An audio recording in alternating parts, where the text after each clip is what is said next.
Coach's Corner is presented by Bubba's Bar and Grill on Newberry Harbor, offering fresh salads, hearty sandwiches, brick oven pizza, entrees that are large enough to satisfy anyone's appetite, and award-winning seafood chowder.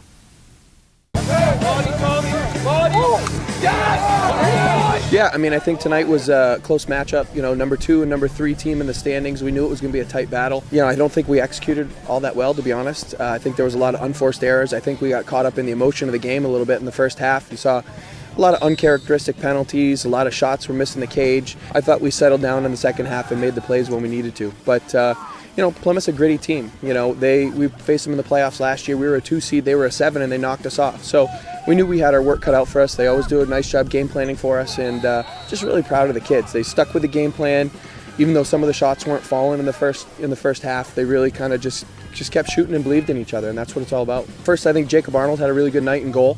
They shut the scoreboard off. I forget how many saves he had, but I know it was in the teens. He did a nice job taking care of some of those looks. David Benjamin was on the Farina kid, who's their best player, number 28, and David did a really nice job shutting him down. And, you know, that's what it takes, take away the best player. And then offensively, obviously, Justin Norris kind of paces us, but I thought it was a group effort. And I think that we shared the ball pretty well, and that's why you got some different goal scorers today. We asked Coach Matthews what this win, beating the 2 seed, means for his team.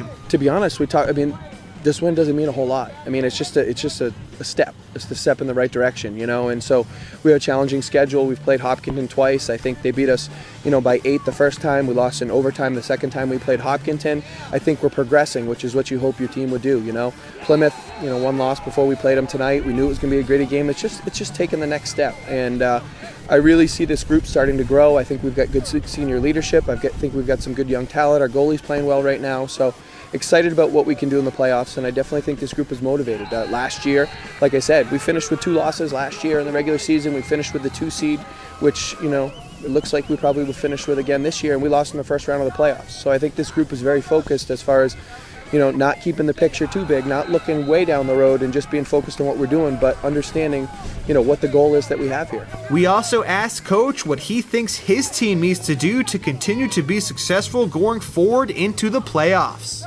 I think it's just playing with composure. You know, I think sometimes tonight, like I said, we got caught up in the emotion of the game.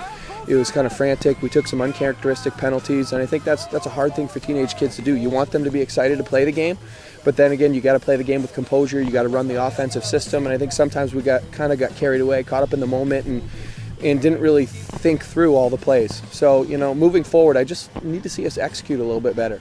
You know, make the right play, not the flashy play, but the right play, and it doesn't always have to be fancy. On 3, 1, 2, 3. Let's go.